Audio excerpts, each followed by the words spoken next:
Hello students, welcome back to the IT Instructor and Computer Academy। तो हमारा target series चल रही है जो 25 क्वेश्चंस सॉफ्ट स्किल्स के हमने प्रीवियस लेक्चर्स में कंप्लीट किए हैं। तो आज उसका सेकंड पार्ट है। ठीक है, तो आपको ये सेकंड पार्ट पूरा लास्ट तक देखना है। अगर आपके पास टाइम नहीं है तो 2x की स्पीड से आप देख सकते हैं, क्योंकि ये क्वेश्चंस वही हैं जो आपके एग्जामिनेशन में पूछे जाएंगे। जो फाइनल एग्जामिनेशन है आपका CIPS का, उसमें ये सारे क्वेश्चन डिट्टो छपे हुए आएंगे। ओके, तो ये सॉफ्ट स्किल्स देख लेते हैं थोड़ा सा। सॉफ्ट स्किल जो है उसमें कौन कौन सी ट्रेड्स के लिए आता है soft skill. Basically soft skill जैसे कि हो गया CHNM हो गया, ठीक है, CSA हो गया, ड्रेस मेकिंग DM हो गया, कॉस्मेटोलॉजी हो गया, कॉस्मेटोलॉजी हो गया, ठीक है, और कैटरिंग एंड हॉस्पिटैलिटी है, कैटरिंग एंड हॉस्पिटैलिटी। इसमें भी सॉफ्ट स्किल्स के क्वेश्चंस आते हैं। कितने क्वेश्चंस आते हैं आपके? जो TM का पेपर होता है वो 50 क्वेश्चन का होता है, उसमें से 8 से 10 क्वेश्चन आपके सॉफ्ट स्किल्स के आते हैं। और भी ट्रेड्स हैं, वहाँ की ट्रेडों में ये सॉफ्ट स्किल्स के क्वेश्चन आते हैं, क्योंकि आपकी नॉन इंजीनियरिंग ट्रेड है, इसमें सॉफ्ट स्किल्स आपके क्वेश्चन आते हैं, इसलिए आपको ध्यान से पढ़ना है। ओके, तो हमने लास्ट लेक्चर्स में 25 क्वेश्चंस कराए थे। इस सेशन में भी 25 क्वेश्चंस कराएंगे, सेकंड पार्ट है। ठीक है, तो आपको पूरा वीडियो लास्ट तक देखना है। तो जो भी समझ में नहीं आए तो आपको कमेंट कर देना है, कि कमेंट में बता देना है कि आपको दिक्कत कहाँ पे है, तो उसके आधार पे हम आपका सॉल्यूशन दे पाएंगे नेक्स्ट वीडियो में। ओके, तो हम स्टार्ट करते हैं फर्स्ट क्वेश्चन से। पहला क्वेश्चन क्या पूछ रहा है? How does maintain a positive attitude contribute to success in team work. Team work में सफलता के लिए सकारात्मक दृष्टिकोण कैसे योगदान देता है? तो आपके ऑप्शंस ये हैं, इसमें से कौन सा होगा? वाई रिड्यूसिंग कम्युनिकेशन, संप्रेषण को कम करके, वाई फॉस्टेरिंग कोलैबोरेशन, सहयोग को बढ़ावा देकर, वाई क्रिएटिंग कॉन्फ्लिक्ट्स, संघर्ष पैदा करके, या फिर वाई अवॉइडिंग रिस्पॉन्सिबिलिटीज, जिम्मेदारियों से बचकर। ओके, तो इसका आंसर क्या होगा? इसका आंसर आपका हो जाएगा second option B, by for fostering collaboration, सहयोग को बढ़ावा देकर। क्योंकि पहला क्या है आपका? वाई रिड्यूसिंग कम्युनिकेशन, संप्रेषण को कम करके तो होगा नहीं आपका, क्योंकि ये नेगेटिव है। और C option by creating conflict, संघर्ष पैदा करके, ये भी नेगेटिव है। वाई अवॉइडिंग रिस्पॉन्सिबिलिटीज, जिम्मेदारियों से बचकर, तो ये भी नेगेटिव है। तो नेगेटिव क्वेश्चन जो ऑप्शंस हैं, जो क्वेश्चंस के नेगेटिव ऑप्शन है, उसको आपको हटा देना है, क्योंकि नेगेटिव आंसर्स नहीं होंगे आपके, जो पॉजिटिव है वो आंसर होगा। क्वेश्चन क्या पूछा था हमारा? How does maintain a positive attitude contribute to success in team work. तब टीम वर्क में आप कैसे कंट्रीब्यूट करते हैं, आप कैसे सक्सेस मिलती है? बाई फॉस्टरिंग कोलैबोरेशन, सहयोग को बढ़ावा देकर। अगर आप कोलैबोरेशन कर रहे हैं, कोलैबोरेट कर रहे हैं, कंट्रीब्यूट कर रहे हैं, कोलैबोरेट कर रहे हैं, कोलैबोरेशन में कंट्रीब्यूट कर रहे हैं, तो टीम वर्क में टीम वर्क करेंगे आप, तो उसमें कोलैबोरेशन रहेगा, वो क्या करेगा? सहयोग देगा आपको, टीम में अच्छे से काम हो जाएगा। लेकिन आप इंडिविजुअल काम करेंगे तो वो इतना अच्छे से काम नहीं हो पाएगा, है ना। तो इसका आंसर बी हो जाएगा, वाई फॉस्टरिंग कोलैबोरेशन, सहयोग को बढ़ावा देकर।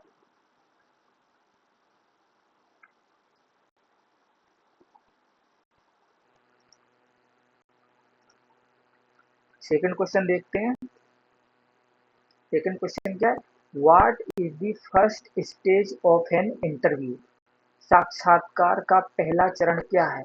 जो आपका इंटरव्यू होता है, जब आप इंटरव्यू देने जाते हैं किसी भी कंपनी के लिए, किसी भी स्कूल के लिए, किसी भी इंडिविजुअल ऑर्गेनाइजेशन के लिए, तो आपका पहला चरण क्या होता है? पहला चरण क्या रहेगा आपका? इंट्रोडक्शन परिचय रहेगा, कंक्लूजन निष्कर्ष रहेगा, फीडबैक प्रतिपुष्टि रहेगी, या फिर डिस्कशन चर्चा। तो आपका पहला आंसर रहेगा इंट्रोडक्शन, परिचय। जब आप इंटरव्यू देने जाते हैं तो आपका इंट्रोडक्शन पूछते हैं, कोई भी कंपनी होती है वो इंट्रोडक्शन पूछते हैं आपसे, इंट्रोड्यूस योरसेल्फ, तो उसमें आप परिचय देते हैं। ये आपका पहला स्टेज हो जाएगा, फर्स्ट स्टेज क्या रहेगा हमारा, इंट्रोडक्शन। Introduction okay. जब भी आप इंटरव्यू देने जाते हैं, इंटरव्यू देने जाते हैं, इंट्रोडक्शन या फिर परिचय, ये आपका आंसर हो जाएगा। ऑप्शन क्वेश्चन नंबर 3 पर चलते हैं। थर्ड क्वेश्चन में क्या कह रहा है, which types of communication involve spoken words, कौन सा संप्रेषण प्रकार बोले गए शब्दों को शामिल करता है? तो इसमें ऑप्शन है रिटेन लिखित, ओरल मौखिक, रीडिंग पठन, बॉडी लैंग्वेज, शारीरिक भाषा। इसमें से क्या ऑप्शन रहेगा कि which type of communication involve spoken words, spoken words कैसे होते हैं, जैसे कि ये रिटेन है तो लिखित में तो होगा नहीं आपका है, और आपका रीडिंग में भी स्पोकन वर्ड्स नहीं आएंगे, और बॉडी लैंग्वेज गेस्चर्स जो आपकी शारीरिक भाषा है इससे भी नहीं होगा, क्योंकि इसमें पूछा है, क्वेश्चन क्या पूछा, which type of communication involve spoken words. Spoken words कब आते हैं, जब आप बोलते हैं मौखिक में, ओरल कम्युनिकेशन करते हैं, ओरल कम्युनिकेशन करते हैं, तब आपका स्पोकन वर्ड्स आते हैं, ओरली बोलते हैं अपने माउथ से, वर्ड्स स्पोकन वर्ड्स आते हैं, तो आपका आंसर क्या हो जाएगा, और ओरल मौखिक। ओके, तो इसका आंसर थर्ड का हो जाएगा बी, ओरल मौखिक।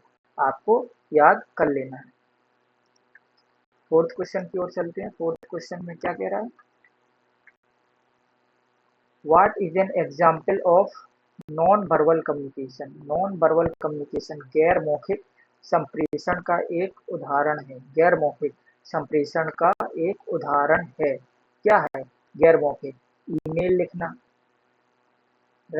राइटिंग एन ईमेल नहीं होगा, क्योंकि ये वर्बल कम्युनिकेशन हो जाएगा है, और आपका मेकिंग फोन कॉल ये भी नहीं होगा, क्योंकि ये भी वर्बल कम्युनिकेशन हो जाएगा।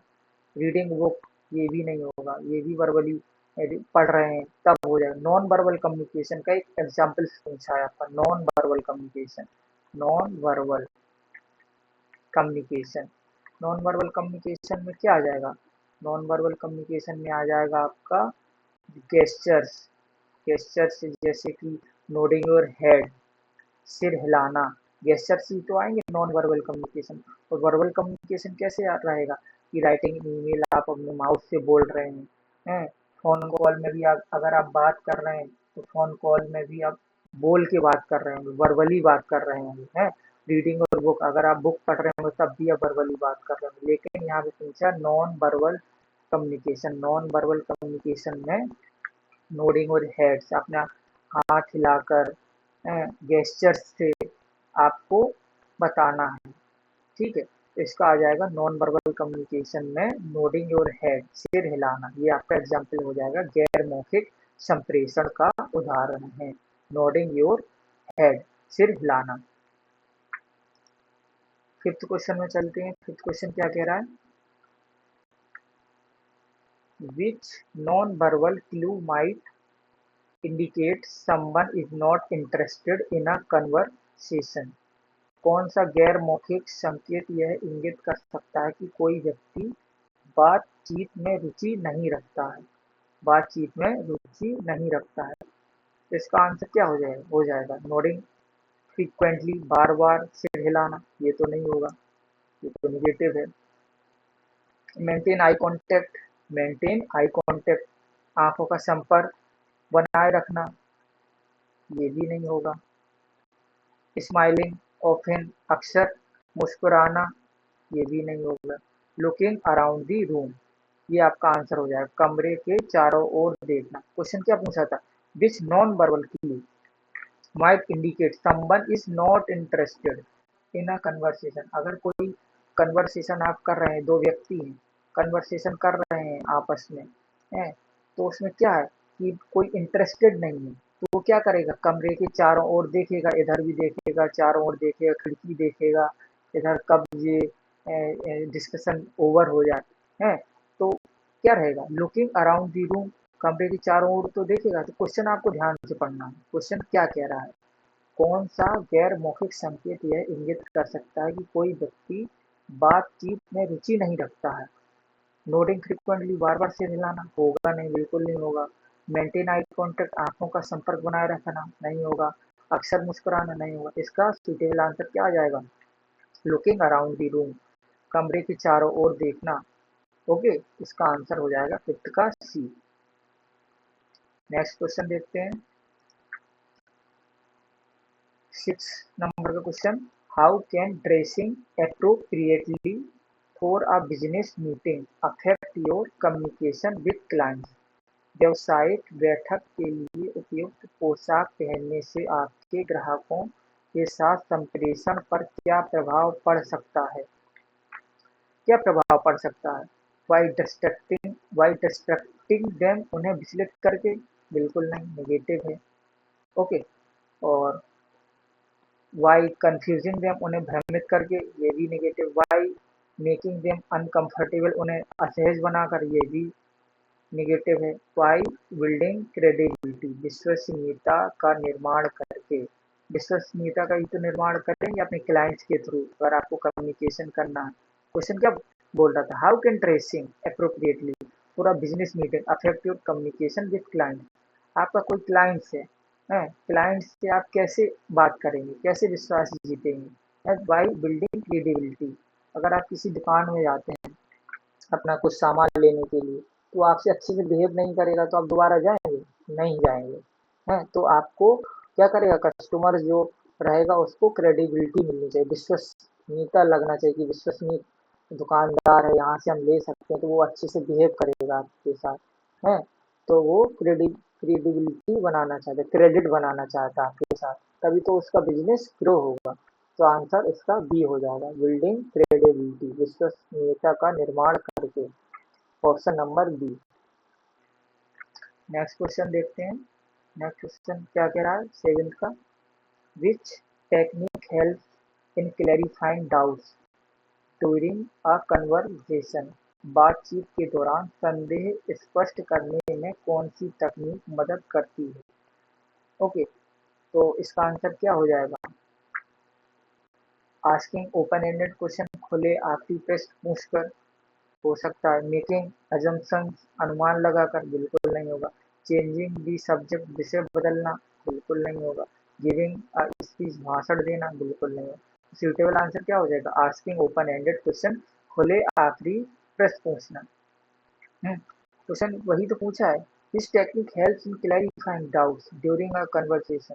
अगर आपको कुछ डाउट्स हैं, कन्वर्सेशन कर रहे हैं, दो लोगों के बीच में कन्वर्सेशन कर रहे हैं, आपको कुछ डाउट्स हो रहे हैं, तो उसमें क्या करेंगे आप, ब्रेन स्टॉर्मिंग करेंगे, हैं कि आप ओपन एंडेड क्वेश्चंस पूछेंगे, खुले आखिरी प्रश्न पूछेंगे, तो आपका जो भी डाउट्स होगा वो क्लियर हो जाएगा। अगर क्वेश्चंस नहीं करेंगे तो डाउट्स बना रहेगा।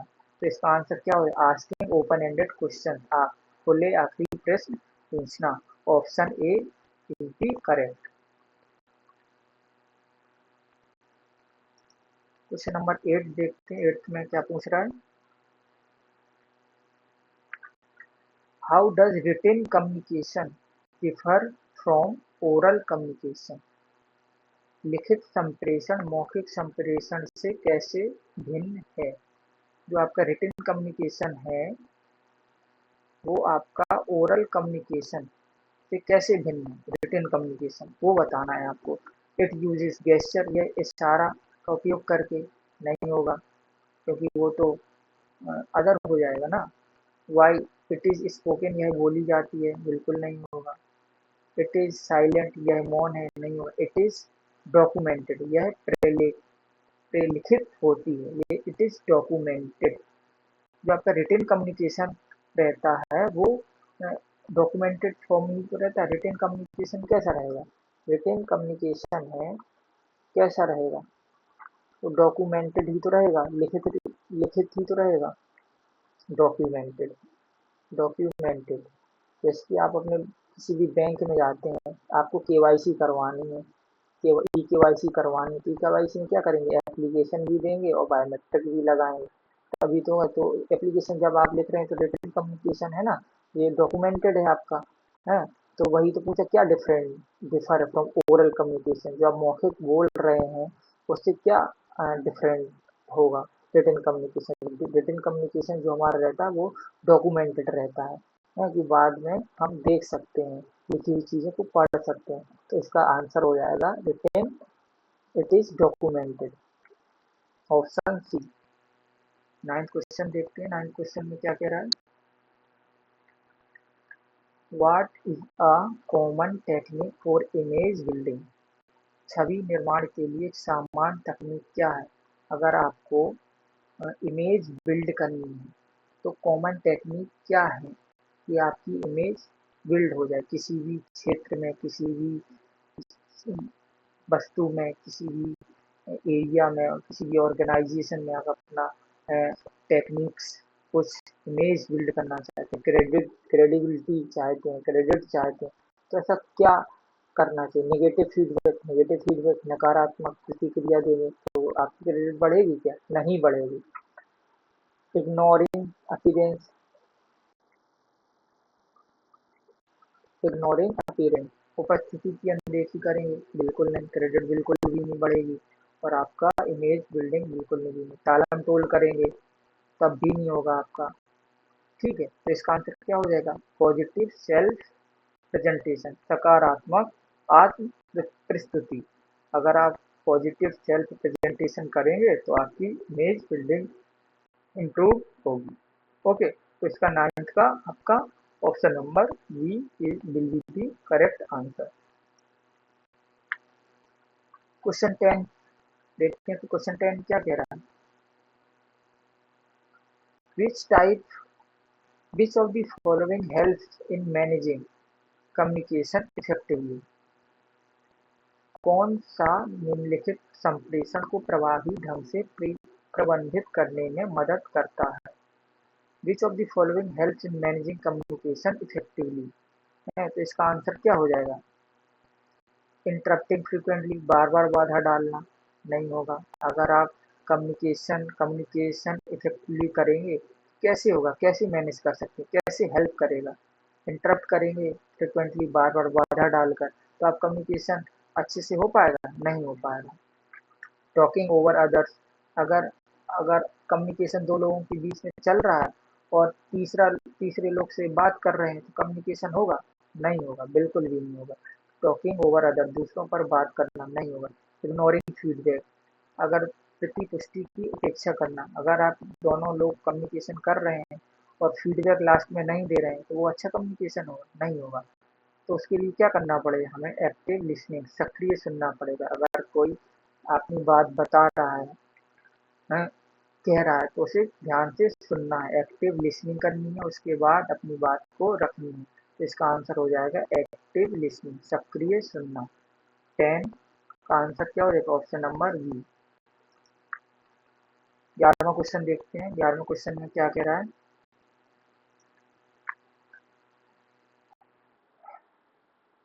How can understand non verbal cues improve communication during a meeting. एक बैठक के दौरान गैर मौखिक संकेतों को समझने से संप्रेषण में कैसे सुधार हो सकता है। समझने से संप्रेषण में कैसे सुधार हो सकता है, इसको बताना है आपको। How can understanding non verbal cues improve communication during a meeting. Okay, तो क्या हो जाएगा इसका answer, by ignoring body language, नहीं होगा।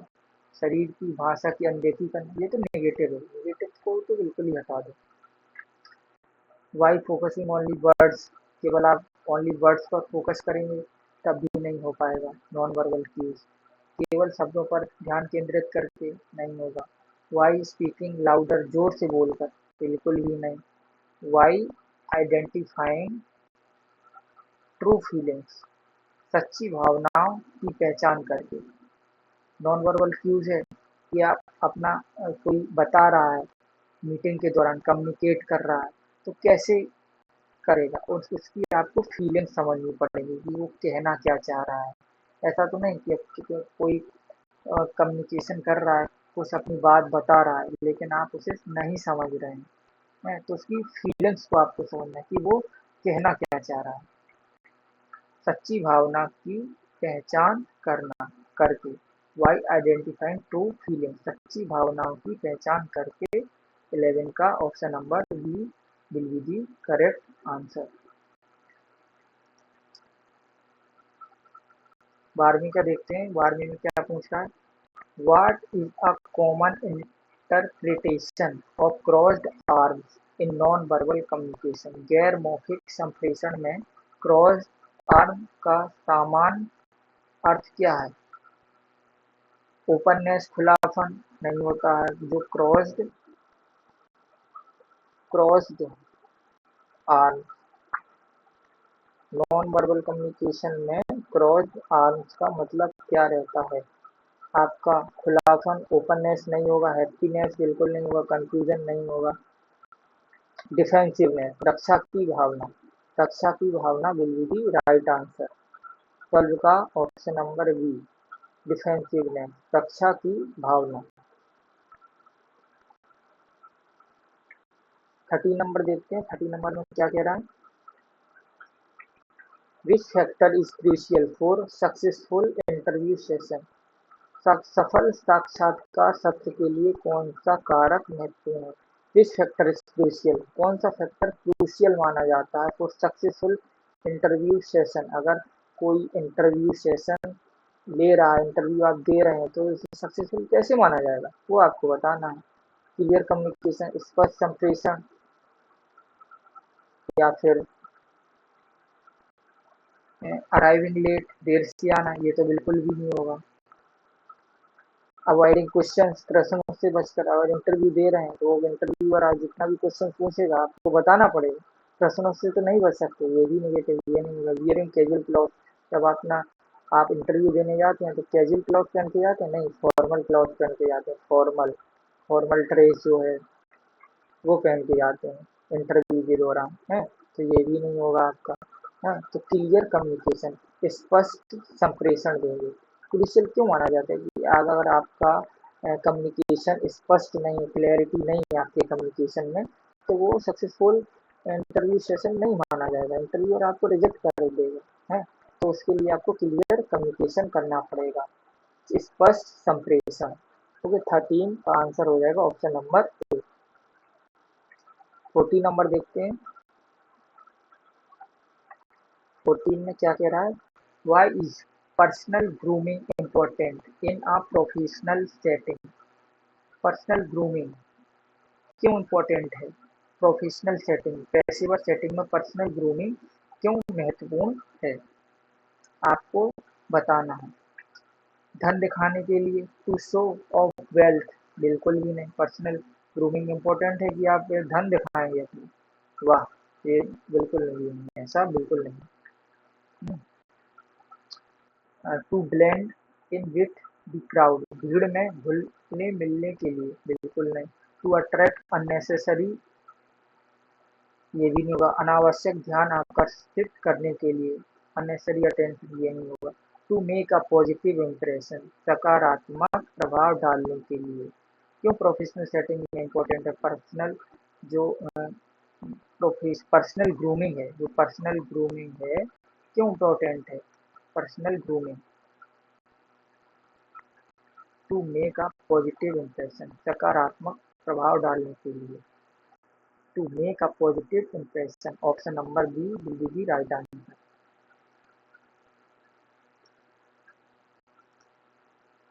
Question number 15, which colour is generally considered appropriate for a job interview, नौकरी के लिए साक्षात्कार के लिए आमतौर पर कौन सा रंग उपयुक्त माना जाता है। अगर आप इंटरव्यू देने जा रहे हैं, तो इसमें कौन सा कलर आप पहन के जाएंगे, कौन सा कलर जो रहता है जनरली कंसिडर किया जाता है इंटरव्यू के लिए, तो इसमें कौन सा होगा। चमकदार लाल, बिल्कुल भी आप पहन के नहीं जाएंगे। नियन हरा, नियॉन ग्रीन, ये भी नहीं पहन के जाएंगे। शाइनी गोल्ड, बिल्कुल भी नहीं जाएंगे। डार्क ब्लू जो रहता है मोस्टली कंसिडर्ड करते हैं कि गहरा नीला, डार्क ब्लू जो भी आपका कलर है पैंट्स वगैरह वो आप पहन के जाते हैं, डार्क ब्लू और वाइट शर्ट्स वगैरह है, तो वो आपको फॉर्मल पहन के जाना है। तो 15 का आंसर क्या हो जाएगा? Dark blue will be the right answer, गहरा नीला।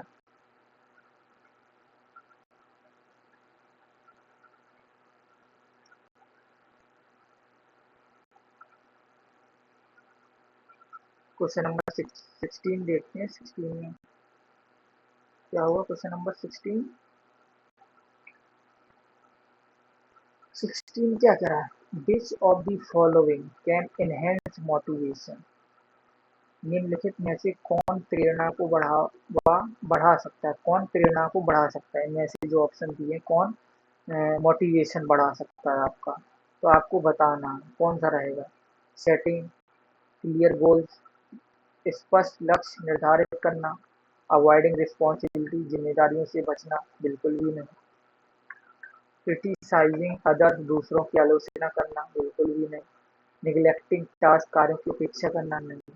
पहला ऑप्शन करेक्ट हो जाएगा। सेटिंग क्लियर गोल, स्पष्ट लक्ष्य निर्धारित करना। अगर आपका गोल्स पहले से टारगेट है, गोल्स है कि हमें ये बनना है, तो आपका लक्ष्य निर्धारित है ऑलरेडी, तो आपका वही तो मोटिवेशन है। जैसे कि आप कोई भी एग्जाम है, आप यूपीएससी की तैयारी कर रहे हैं, आपका गोल हो गया ना कि हमें यूपीएससी क्लियर करना है, चाहे आप फर्स्ट अटेम्प्ट में करें या सेकंड में या फिर थर्ड अटेम्प्ट में, लेकिन आपका गोल तो क्लियर है ना कि हमें यूपीएससी क्लियर करनी है, तो मतलब करनी है। तो अगर कोई भी आपको क्लियर करना है तो उसका एक मोटिवेशन भी तो चाहिए, मोटिवेशन, प्रेरणा, है ना? तो आपको वो हो जाएगा यूपीएससी क्लियर करने। कुछ भी आपको किसी भी चीज़ का मोटिवेशन हो सकता है, तो आपको वो क्लियर रखना होगा। तो सेटिंग क्लियर गोल, स्पष्ट लक्ष्य निर्धारित करना इसका आंसर हो जाएगा। क्वेश्चन नंबर 17 देखते हैं। Which activity is essential before attending an interview? साक्षात्कार में भाग लेने से पहले कौन सी गतिविधि आवश्यक है? जब आप इंटरव्यू देने जा रहे हैं तो ऐसी कौन सी गतिविधि होगी जो आपके लिए आवश्यक है? एसेंशियल क्या रहेगा इंटरव्यू के पहले? टीवी देखना। अगर आप इंटरव्यू देखने आएंगे तो टीवी देख के जाएंगे? बिल्कुल नहीं। रिसर्च दी कंपनी, बिल्कुल करेक्ट आंसर। रिसर्चिंग दी कंपनी, कंपनी के बारे में शोध करना। आप कंपनी के बारे में शोध करेंगे, किसी भी ऑर्गेनाइजेशन का आप इंटरव्यू देने जा रहे हैं तो उस कंपनी के बारे में आप रिसर्च करके ही जाएंगे, ऐसा नहीं है कि ऐसे ही चले गए। इग्नोरिंग प्रिपरेशन, ये नहीं होगा। स्लीपिंग लेट, देर रात तक जगना, ये आंसर नहीं होगा। तो आपको क्या करना है? उस कंपनी के बारे में रिसर्च करनी है, फाउंडर पता करने हैं, कब इसका एस्टिमेशन हुआ, कब इसकी स्थापना हुई, कौन कौन से सीईओ हैं, कौन इसके मैनेजर हैं, वो सारा आपको पता करके जाना है, कंपनी का पूरा शोध करके जाना है। तो ये आपका करेक्ट आंसर हो जाएगा 17 का B, researching the company, company के बारे में शोध करना। क्वेश्चन नंबर 18 देखते हैं। 18 क्या कह रहा है? How can acknowledging your weakness positively impact your professional growth? जो आपकी प्रोफेशनल ग्रोथ है वो कैसे इम्पैक्ट होती है? Weakness, your weakness positively acknowledging. तो आपको बताना है अपनी कमजोरियों को स्वीकार करना आपके पेशेवर विकास पर सकारात्मक प्रभाव कैसे डाल सकता है? आपको इसका आंसर बताना है कि कैसे आप अ, आपका सकारात्मक प्रभाव कैसे डाल सकता है आपके जो पेशेवर विकास के लिए, कैसे डाल सकता है? ऑप्शन क्या हो जाएगा इसका 18 का? By avoiding new challenges, new चुनौतियों से बचकर, बिल्कुल भी नहीं, ऑप्शन ए नहीं होगा आपका। बाई सीकिंग कंस्ट्रक्टिव क्रिटिसिज्म, रचनात्मक आलोचना मांगकर, करेक्ट आंसर हो जाएगा। By pretending they don't exist, उनकी उपेक्षा करने का दिखावा करके नहीं। बाई इग्नोरिंग देम कम्प्लीटली, उन्हें पूरी तरीके से नजरअंदाज करके नहीं। आपका आंसर हो जाएगा by seeking constructive criticism, by seeking constructive criticism. रचनात्मक आलोचना मांगकर। इसका आंसर हो जाएगा वाई सीकिंग कंस्ट्रक्टिव क्रिटिसिज्म, रचनात्मक आलोचना मांगकर। ओके, 18 का बी ऑप्शन हो जाएगा।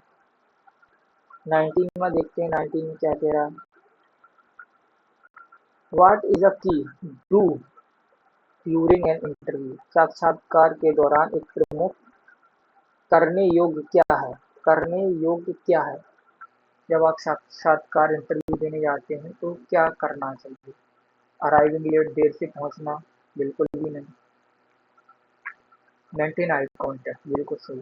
आंखों का संपर्क बनाए रखना। इंटरप्ट दी इंटरव्यूअर, साक्षात्कार साक्षात्कारकर्ता से बाधित करना, बिल्कुल भी नहीं। यूज स्लैंग, स्लैंग का उपयोग करना, बिल्कुल भी नहीं।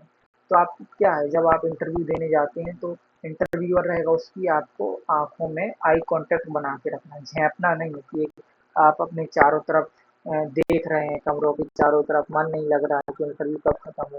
तो ऐसा नहीं करना है, आपको थोड़ा सा स्माइल करते रहना है, स्माइलिंग फेस बना के रखना है, और आपको आई कांटेक्ट मेंटेन करना है। आई कांटेक्ट कांटेक्ट मेंटेन करके चलना, जो आपका इंटरव्यूअर रहेगा उसके साथ आपको ये चीजें देखकर चलनी है। तो इसका आंसर क्या हो जाएगा, बी ऑप्शन हो जाएगा इसका, बी, मेंटेन आई कांटेक्ट। 20वां क्वेश्चन क्या है, बस 5 क्वेश्चन और बचे हैं इसके बाद। विच component of SWOT analysis helps identifying potential areas growth। SWOT विश्लेषण का कौन सा घटक संभावित विकास क्षेत्रों की पहचान करने में मदद करता है। SWOT का फुल फॉर्म क्या होता है। SWOT का फुल फॉर्म रहता है स्ट्रेंथ, स्ट्रेंथ, डब्ल्यू से हो जाएगा अपना वीकनेस, या इसमें लिखा भी है, इस ऑप्शन में लिखा भी है।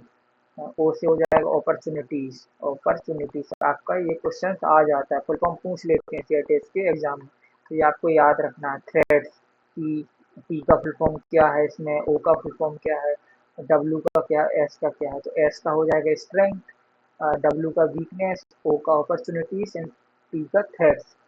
इसमें क्वेश्चन क्या पूछा था इसमें, which component of SWOT analysis help identify potential areas for growth। तो इसमें क्या रहेगा, ऑप्शन नंबर सी, अपॉर्चुनिटीज। अगर आपको अपॉर्चुनिटीज मिलेंगी तो आप उस क्षेत्र में अवसर, किसी भी क्षेत्र में अगर आपको अवसर मिलेगा तो उसमें आपके पोटेंशियल एरियाज या फिर ग्रोथ तो होगी ना, ग्रोथ होगी आपकी। कोई भी कंपनी में आप वर्क कर रहे हैं, वर्क प्लेस में हैं, तो अगर आप किसी भी अपॉर्चुनिटीज मिलेगी आपको, तो उस फील्ड में आप अच्छा करेंगे, उस फील्ड में आप अच्छा करेंगे। तो इसका आंसर क्या हो जाएगा, अपॉर्चुनिटीज, अवसर।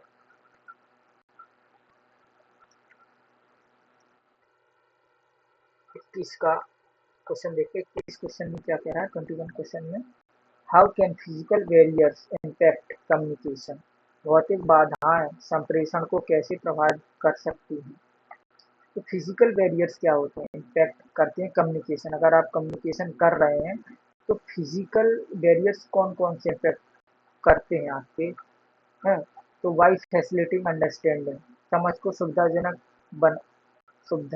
बनाकर, ये तो होता है, लेकिन इसमें क्या पूछे, बैरियर्स पूछे हैं, बाधा पूछे, बाधा, भौतिक बाधा।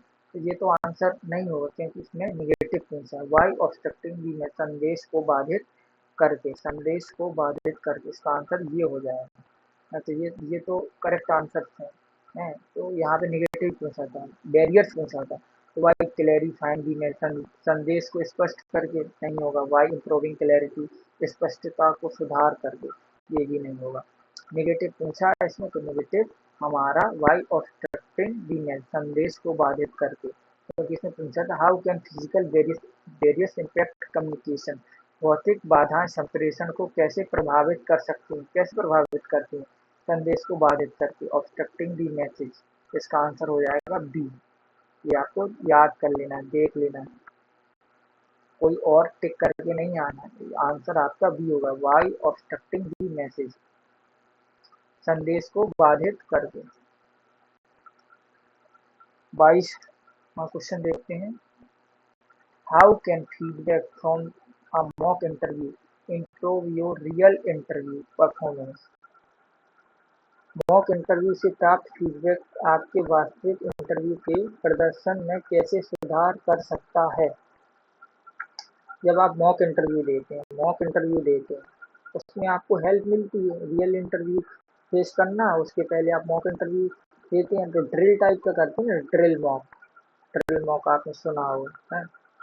जैसे ड्रिल होती है, ड्रिल है, तो वैसे ही आप मॉक इंटरव्यू देते हैं कि जो भी आपको इंटरव्यू देना उसके पहले हमें प्रैक्टिस हो जाए। तो इसमें क्या आंसर रहेगा 22 का आपका? वाई इग्नोरिंग इट, इसे नज़रअंदाज करके नहीं होगा। वाई फीलिंग डिस्करेज, निराश होकर? बिल्कुल नहीं। वाई अवॉइडिंग प्रैक्टिस, अभ्यास से बचकर? बिल्कुल नहीं। तो इसका आंसर क्या हो जाएगा? B option. By understanding your mistake, अपनी गलतियों को समझकर। जब आप इंटरव्यू दे रहे हैं मॉक इंटरव्यू, तो इसमें आपकी जितनी भी गलती रहेंगी, मिस्टेक्स होंगी, उसको आप एनालाइज कर सकते हैं, बाद में सुधार सकते हैं। लेकिन अब जब इंटरव्यू चल रहा होगा, जो आपका रियल इंटरव्यू होगा, उसमें आप नहीं कर सकते। इसलिए मॉक इंटरव्यूज देते हैं आप, हैं? टेक्स्ट बुक में जैसे कि मॉक वगैरह लगाते हैं, क्वेश्चन कुछ हैं, तो प्रैक्टिस करते हैं बच्चे लोग, हैं? तो उसमें मॉक टेस्ट देते हैं ना, जब आपका जो फाइनल टेस्ट रहता है उसमें आप अच्छा स्कोर कर पाए, फाइनल टेस्ट में। इसलिए मॉक इंटरव्यू में भी जितनी भी मिस्टेक्स होती हैं उनको आप समझकर, गलतियों को समझकर सुधार कर सकते हैं। तो इसका आंसर क्या हो जाएगा? वाई अंडरस्टैंडिंग योर मिस्टेक्स, अपनी गलतियों को समझकर। Option B. 23 का क्या हो जाएगा? What is the importance of good dressing manners in professional setting? पेशेवर सेटिंग में अच्छे ड्रेसिंग मैनर्स का महत्व क्या है? आपको बताना है। 23 का क्या होगा आंसर? टू अट्रैक्ट अटेंशन, ध्यान आकर्षित करने के लिए? बिल्कुल भी नहीं। To create a positive impression, हाँ बिल्कुल। सकारात्मक प्रभाव पैदा करने के लिए? ये भी नहीं होगा। To blend with the crowd, भीड़ में घुलने मिलने के लिए? टू शो ऑफ वेल्थ, धन दिखाने के लिए? नहीं। क्वेश्चन क्या पूछा था? What is the importance of good dressing manner in professional setting? है, जब आप जैसे इंटरव्यू देने जाते हैं, अच्छी ड्रेस इंटरव्यू देने जाते हैं, अगर आप अपने फॉर्मल क्लॉथ पहन के जाएंगे, फॉर्मल ड्रेस पहन के जाएंगे, तो आप क्या करेंगे? सकारात्मक प्रभाव पैदा करने के लिए तो करेंगे। जो आपका इंटरव्यूअर रहेगा वो आपको अच्छे से बिहेव करेगा, अच्छे से ट्रीट करेगा कि बंदा अच्छे से ड्रेसिंग मैनर में आए। ये सब चीज़ें देखी जाती है इंटरव्यू के दौरान। तो क्रिएट पॉजिटिव इम्प्रेशन, ये सकारात्मक प्रभाव पैदा करने के लिए इसका आंसर हो जाएगा। ओके, 23 का बी। 24 देख लेते हैं।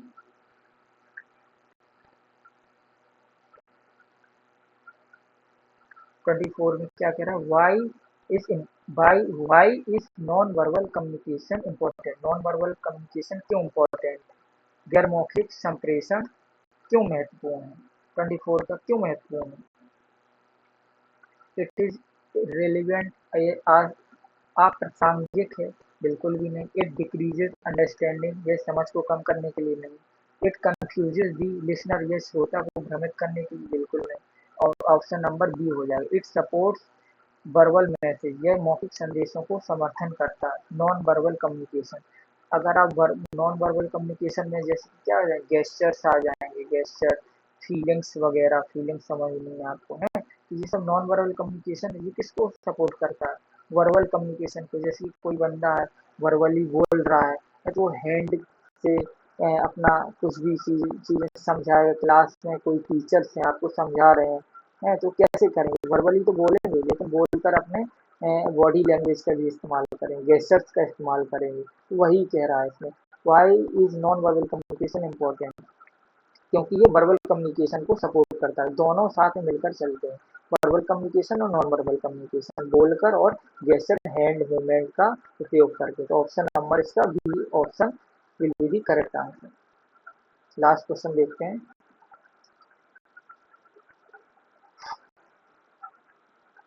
What is a common barrier to effective communication? Common barrier क्या रहता है आपका? इफेक्टिव कम्युनिकेशन, अच्छे से कम्युनिकेशन कर रहे हैं लेकिन उसमें बैरियर आ गया, तो क्या हो सकता है? प्रभावी संप्रेषण के लिए एक सामान्य बाधा क्या हो सकती है? अच्छे से कम्युनिकेशन कर रहे हैं दो लोग, लेकिन उसमें से कुछ बैरियर्स आ गया है, तो नहीं हो पाता है ना। तो कैसे? क्लियर स्पीच बिल्कुल भी नहीं, अंडरस्टैंडिंग समझ बिल्कुल भी नहीं, फीडबैक प्रतिपुष्टि नहीं, नॉइस, अगर नॉइस आ जाएगा कम्युनिकेशन के बीच में तो वही तो बाधा डालेगा ना आपको। ये सारी ट्रू है। ट्रू का मतलब ये पॉजिटिव है, लेकिन इसमें नेगेटिव पूछा है कि इसमें बैरियर्स क्या है। तो क्वेश्चन आपको ध्यान से पढ़ना है कि बैरियर पूछा है आपको, बाधा पूछे, इसमें बाधा क्या हो सकती है? नॉइस। जैसे हमने पहला वीडियो डाला था, उसमें कुछ ग्लिचेस आ गए थे, नॉइस का प्रॉब्लम है वीडियो में कुछ, तो नॉइस आ गई थी है, तो सही से वीडियो लेक्चर नहीं बन पाए। तो उस पर आपको नहीं जाना, आपको कंटेंट पे जाना, क्वेश्चन पढ़ने हैं, आपको क्वालिटी देखनी है, क्वालिटी ऐसे नहीं देखनी कि अच्छी से आवाज नहीं आ रही है, वीडियो नहीं चल रहा है, लेकिन आपको क्वेश्चन पढ़ने हैं, आपके लिए सीआईएस के लिए इम्पोर्टेंट है फाइनल एग्जामिनेशन के लिए। ओके, तो हमारे ये कंप्लीट हो गए 25 क्वेश्चन यहाँ पे। तो सेकंड पार्ट भी हमने कंप्लीट कर लिया है सॉफ्ट स्किल का। ओके, एक सेशन और लेके आएंगे सॉफ्ट स्किल का पार्ट 3। नेक्स्ट वीडियो में हम पार्ट 3 करेंगे इसका सॉफ्ट स्किल का। उसके बाद हम चालू करेंगे पीओटी या पीएम बोलते हैं, training methodology, principle of teaching. इसके क्वेश्चन करेंगे 200 के लगभग है। तो आपको इस यूट्यूब चैनल के साथ बने रहना है, जो आपका है IT instructor and computer academy. YouTube channel को आपको सब्सक्राइब कर लेना है। ओके, तो हम नेक्स्ट वीडियो में मिलते हैं सॉफ्ट स्किल के थर्ड पार्ट में।